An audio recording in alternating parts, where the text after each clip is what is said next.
Mobile আপনজনকে পর্যন্ত কেড়ে নিছে, ব্যক্তিগত আবেগ ভালোবাসাও কি করে নিছে। আপনি যেই কোনো দূরপাল্লার বাসে চড়েন, দেখবেন যে আমি বহুত দেখছি এই বাসের আগে বাসে পরিচয় হইতো, কথা কথায় মানুষে কইতো যে কথা কথা আমার আত্মীয় হয়ে গেছে, এরকম বলতো। এখন আর কেউ কারোর সাথে কথা বলে না, প্রত্যেকের মোবাইলে এতটাই ব্যস্ত। কুমিল্লা ক্যান্টনমেন্টে নামার টাইমের সময়ও আমি নিজ চোখে দেখছি, সে মোবাইল থেকে মাতাল দিয়ে কন্ট্রাক্টরে কইছে ক্যান্টনমেন্ট নামাই দিও, আবার দেখতেছে ফেসাব করতেছে দাঁড়াইয়া, অপদার্থ ওই অবস্থাতেও মোবাইল দেখ নিচে মুতের এমনি, এটা কি গায়ে মুতে না ভাই রাস্তাত মুতে, এত কিছু দরকার, মোবাইল টিপতেছে। 24 ঘন্টা জিন্দিগি এইভাবে আমার। তাহলে এইভাবে নাফরমানি, আল্লাহর অবাধ্যতা মাত্রাতিরিক্ত। বেনামাজি সব যুগেই ছিল, কিন্তু এখনকার সমাজ এই পরিমাণ সাহসী যে দিনের পর দিন, বছরের পর বছর ভদ্র ভালো ফ্যামিলির মুসলমানের ছেলে মেয়ে এক ওয়াক্ত নামাজ পড়ে না, এটাকে বাপ মাও কিছু মনে করে না, সমাজ পরিবার এলাকা মহল্লার চাচা জেঠা দাদারাও কিছুই মনে করে না,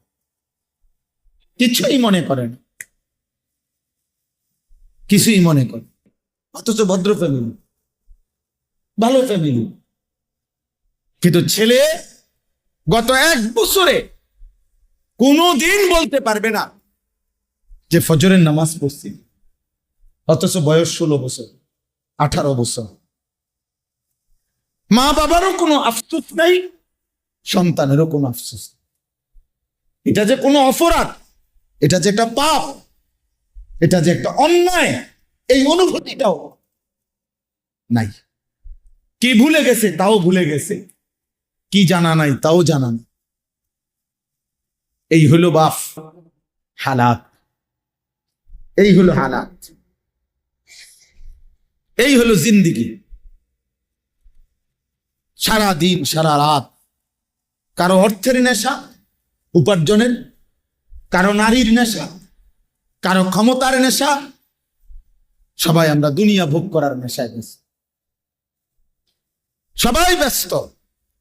আপন মা বাপ কি নিয়ে এত ব্যস্ত যে এই ব্যস্ততার কারণে ছেলেটারে কুদ্দুর নামাজি বানাবে এই সময়ও হাতে নাই, মেয়েটাকে পর্দানসীন বানাবে এই সময়ও হাতে নাই, স্ত্রীকে পর্দানসীন বানাবে এই সময়ও হাতে নাই। উনি শুধু ব্যস্ত ব্যস্ত ব্যস্ত ব্যস্ত ব্যস্ত ব্যস্ত।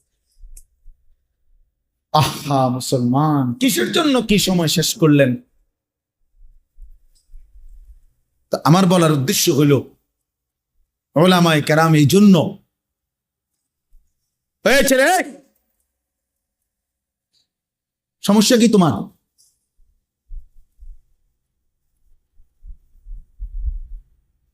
তাইলে ওলামায়ে কেরাম এটা ভাবতেছেন যে আসলে মূল কথাটা হলো উম্মতকে, আল্লাহর বান্দাদেরকে, এই মুসলমান এই জনগোষ্ঠীকে আরো বেশি আরো ব্যাপক আল্লাহর কথা বলা দরকার বিভিন্ন আঙ্গিকে।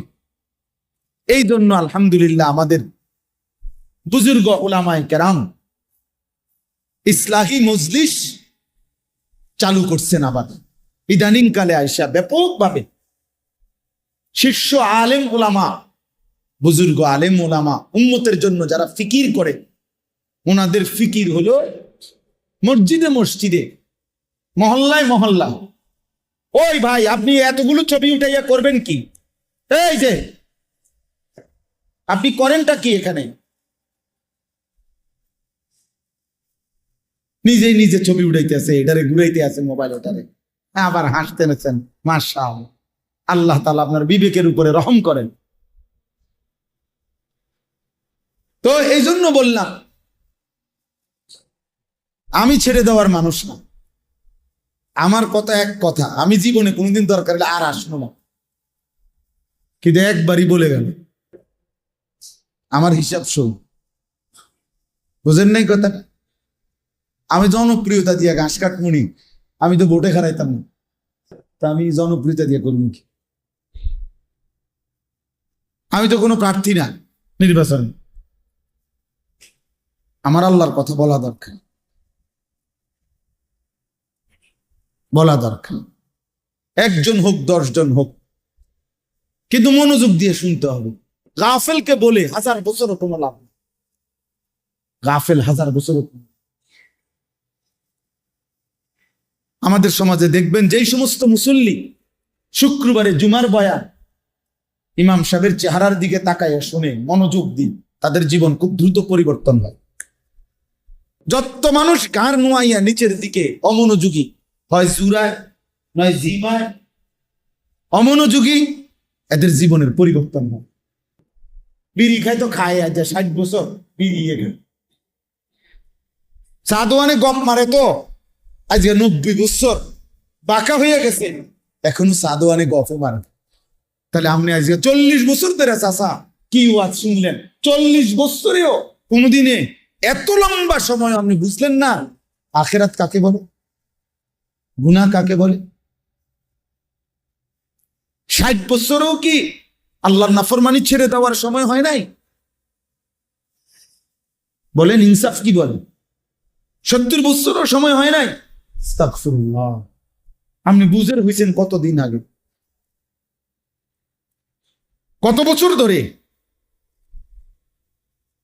তো এজন্য বললাম ওলামায়ে কেরাম বুজুর্গানে দ্বীন ভাবতেছে, চেষ্টা করতেছে, মসজিদে মসজিদে, মাদ্রাসায় মাদ্রাসায়, মহল্লায় মহল্লায়, মাসিক হোক সাপ্তাহিক হোক, আরো বেশি আল্লাহর কথা বলা হোক। ইসলাহি মজদি সংশোধন, ইসলাহ মানে সংশোধন, উম্মতের সংশোধন, মানুষের সংশোধন, ব্যক্তির সংশোধন, যেন এই বলতে বলতে ধাক্কা দিতে দিতে কলিজার মধ্যে বিবেকের মধ্যে আঘাত করতে করতে যেন কিছুটা পরিবর্তন হয়। এই জন্য আমরা ব্যাপকভাবে ইসলাহি মজলিস আরো অনেক আগের চাইতে এই শীত গরম রোদ বৃষ্টি সর্বাবস্থায় ফিকির করি যে আল্লাহর কথা বলা দরকার।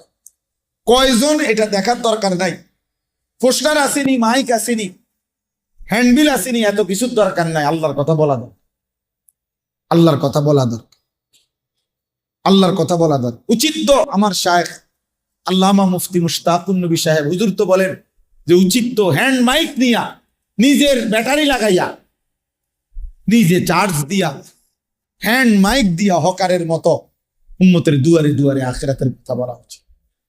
যে হে ভাই, এই নামাজবিহীন সেজদাবিহীন এই জিন্দেগি তোমার জাহান্নামের দিকে নিচ্ছে। তোমার এই নারী ছবি, তোমার এই মোবাইল প্রীতি, নারী প্রীতি, হারাম উপার্জনের এই লালসা তোমার জাহান্নামের দিকে পৌঁছাচ্ছে। ইন্নাল ফুজুরা ইয়াহদি ইলান নার, আল্লাহর নবী সাল্লাল্লাহু আলাইহি সাল্লাম বলেছেন গুনাহ ইয়াহদি ইলান নার, জাহান্নামের দিকেই নিয়ে যায়, জাহান্নামের দিকেই নিয়ে যায়। প্রত্যেক গুনার ওই পিঠে আগুন আছে। এজন্য কোরআনুল কারীমে আল্লাহ তাআলা বলেন কু আনফুসাকুম ওয়া আহলিকুম নারা, তোমরা নিজেকে এবং পরিবারের সদস্যদেরকে জাহান্নামের আগুন থেকে বাঁচাও। তাহলে দুনিয়াতে জাহান্নামের আগুন নাই, জাহান্নামের ভিতরে জাহান্নামের আগুন এখানে তো নাই, তাহলে আগুন থেকে বাঁচাও মানে কি? এখানে তো আগুনে নাই। তাই জন্য মুফাসসিরিনে কেরাম বলে এর অর্থ হলো নিজেকে প্রত্যেকটা গুনাহ থেকে বাঁচাও, কারণ প্রতিটা গুনাহই আগুন, প্রতিটা গুনার ওই পিঠে অন্তর্দৃষ্টি দিয়ে তাকালে দেখা যাবে আগুনই জ্বলতেছে। নারীর ওই হাসিতে ভিন নারীর আগুন জ্বলে, মোবাইলের ওই অস্থির ছবিতে আগুনই জ্বলে, সুদের টাকায় আগুন জ্বলে, কিস্তির টাকায় আগুন জ্বলে, বেপর্দা বেহায়া নারীর সারা অঙ্গেই আগুন জ্বলে, আগুন জ্বলে। তো এই কারণে ইসলাহি মজলিস, সংশোধনের মজলিস, পরিবর্তনের মজলিস আরো ব্যাপকভাবে করার আশায় আমরা মেহনত করতেছি। ইদানিং কালে আইসা আমি আমার শায়েখ আল্লামা মুফতি মুশতাকুন নবী কাসিমি হুজুরের কাছ থেকে আমি নিজে এজাজত নিছি, আলাদা অনুমতি নিছি যে হুজুর আরো ভাঙ্গা দরকার, মানে আরো আলাদা ভাবে শুধু কিশোর নওজোয়ান যুবক যাদের বয়স 14, 15, 16, 30-এর নিচে, 30 বছর পূর্ণ হইলে সে মোটামুটি বিবাহ শাদী করে, এর মধ্যে করে ফেলে, সংসারী হয়, কিছুটা উপার্জনের হোক, কিছুটা হইল একটু উড়াদুরা যে ভাবটা নিজের মন মতো চলার একটা কিছুটা কমে আসে, কারণ বিবি হয়েছে, বাচ্চা হয়েছে, একটা একটু হইলো কিছুটা ঠান্ডা হয়। কিন্তু 15 থেকে 30 এই বয়সী ছেলে কোনো বাধা মানে না। আগামী ভবিষ্যৎ তার কি হবে কিছুই ভাবেন, নারী, ছবি, মদ, জুয়া, জিনা, ব্যভিচার, গান, বাদ্য, আড্ডা, কারণ শরীর পুরা সামর্থ্যবান, এতটুকু সময়ের মধ্যে উল্লেখযোগ্য তেমন কোনো রোগ নাই, একদম তাগড়া শরীর, সারা রাত জাগলেও সমস্যা নাই, সারাদিন শিক্ষারলেও সমস্যা নাই, হ্যাঁ মাইলকে মাইল দৌড়াইলেও কোনো অসুবিধা নাই, কারণ তার শরীর তো যৌবনের মূল সুস্থতার সময়। এই সময়টাতে অসংখ্য কিশোর যুবক ছেলে এই পরিমাণ চরিত্রহীন হয়ে গেছে, এই পরিমাণ গুনায় ডুবে গেছে, ওইখান থেকে যা কেউ উঠাবে তো উঠাইলেও দুর্গন্ধ চুল, উঠাইলেও দুর্গন্ধ চুল। আমি ব্যক্তিগতভাবে এরকম শত শত কিশোর যুবকের ব্যক্তিগত ঘটনা আমি জানি, যেটা হয়তো মা বাবা আন্দাজও করতে পারে নাই। এমন ফুটফুটে আমার 10 বছরের ছেলে আজকে 18 বছর না হইতেই এই 8 বছরের ব্যবধানে তার 2টা সাফা ভিতরে ঢুকে গেল কেন?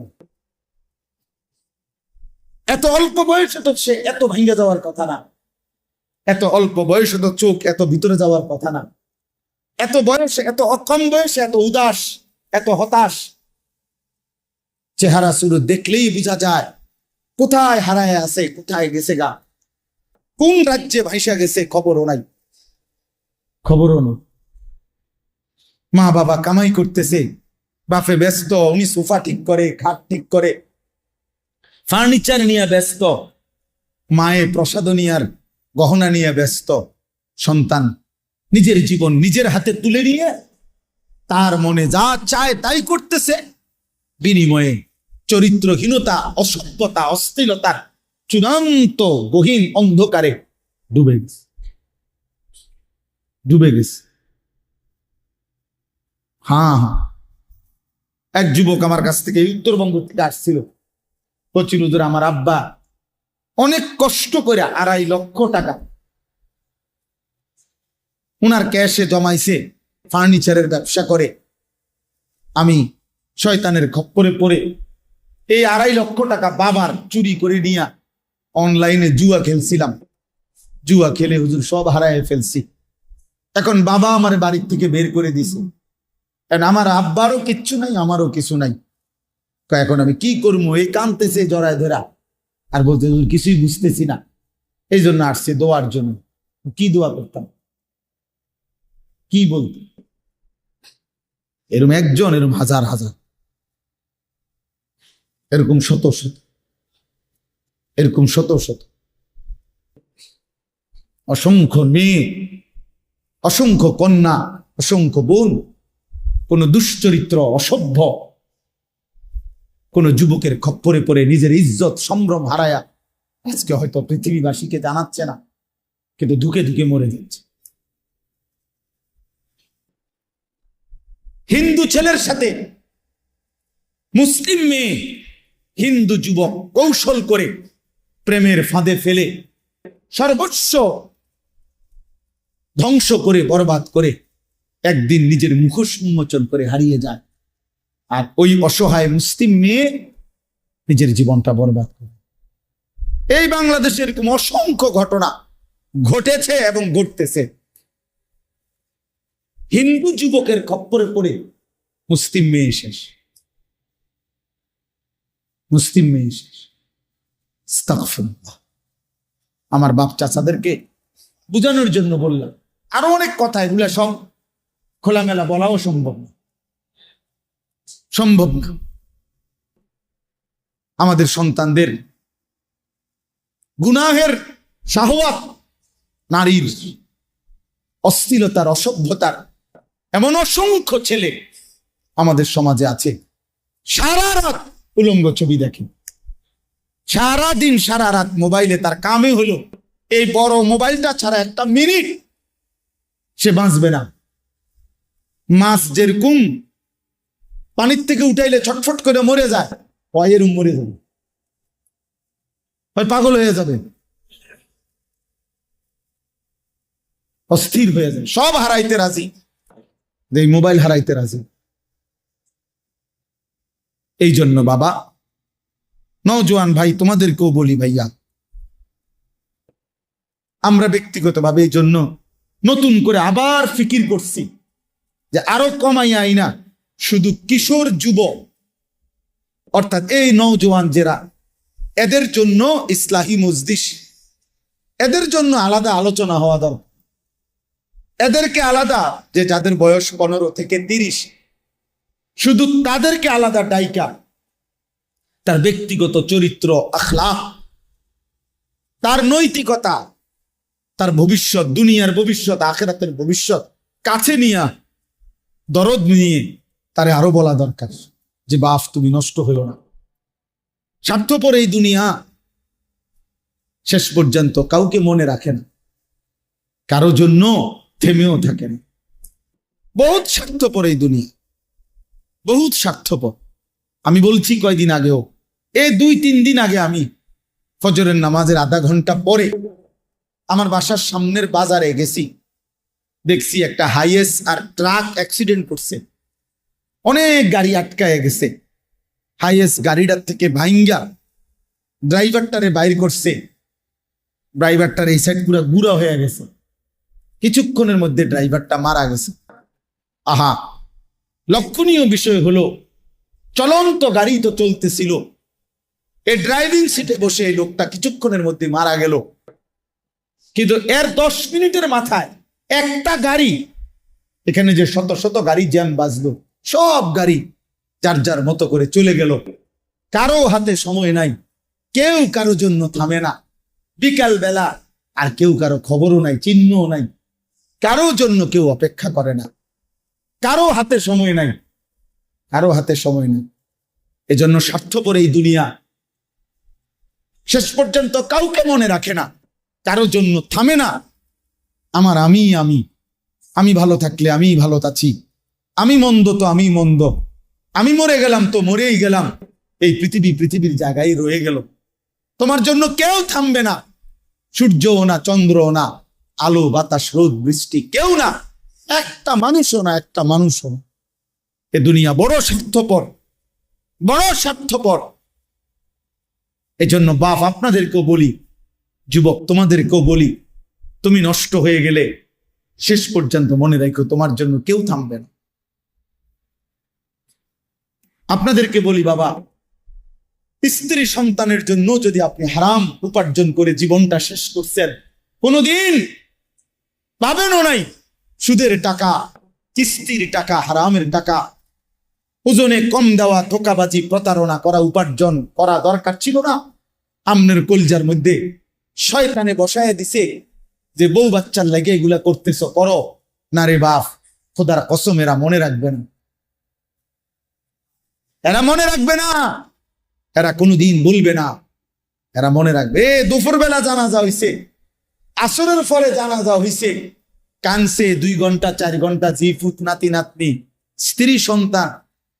ওই দিনকেই এশার নামাজের পরে দেখা যাবে এরা সবাই পাশের বাড়ির থেকে ভাত তরকারি রান্না আনছে, এরা খানা খাইতেছে, এরা গোশত খায়, মাছ খায়, ডাল খায়, সবই খাইতেছে এরা। এরা না কানছে অনেক, ওই কানছে আর কি। এজন্য আমি নিজেকে বরবাদ করে, আমার কবর, আমার আখিরাতকে নষ্ট করে আমি আমার স্ত্রী সন্তানকে হারাম খাওয়াইতে হবে, খোদার কসম এটা কোনো মুমিন করতে পারে না, কোনো মুমিন করতে না। আমার ছেলে কোনোদিন 1 ওয়াক্ত ফজরের নামাজ পড়বে না, আর এমন জানোয়ারের জন্য আমি কামাই করুম, কমপক্ষে আমি আনিস এমন বেকুব না। তার লগে আমার আগে বোঝাপড়া করা দরকার। তুই মুসলমানের বাচ্চা কিনা আগে এটা বল, তুই ইমানদারের সন্তান কিনা বল বেটা।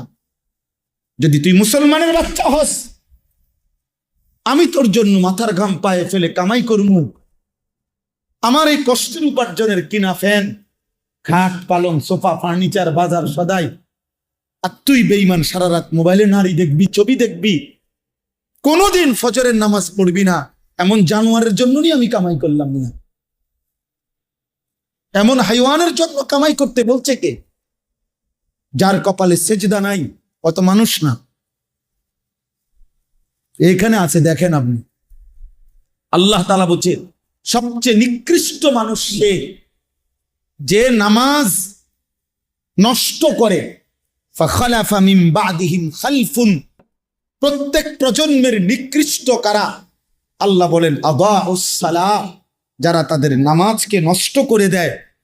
এখানে তাফসীরের মধ্যে লিখছে অর্থ হইল যারা নামাজ ছেড়ে দেয় তারা না, বরং যারা নামাজ পড়ে কিন্তু নষ্ট করে। অর্থ হইল তিনটা: এক, যে ব্যক্তি নামাজ পড়ে কিন্তু সবসময় বিলম্ব করে, যথাসময়ে নামাজ পড়ে না। দুই, যে নামাজ পড়ে কিন্তু নামাজের ফরজ ওয়াজিব, রুকু, সেজদা, তাসবিহ এগুলো ঠিক মতো আদায় করে না। তিন, যে নামাজ পড়ে কিন্তু নিয়মিত জামাত ত্যাগ করে, মানে নামাজের জামাতে পড়ে না। এই ব্যক্তিকে বলা হয়েছে সে নামাজ নষ্ট করে, সে নিকৃষ্ট মানুষ। তাইলে যে নামাজই পড়ে না সে কি? সে কোনো আইটেমের মধ্যেই নেই।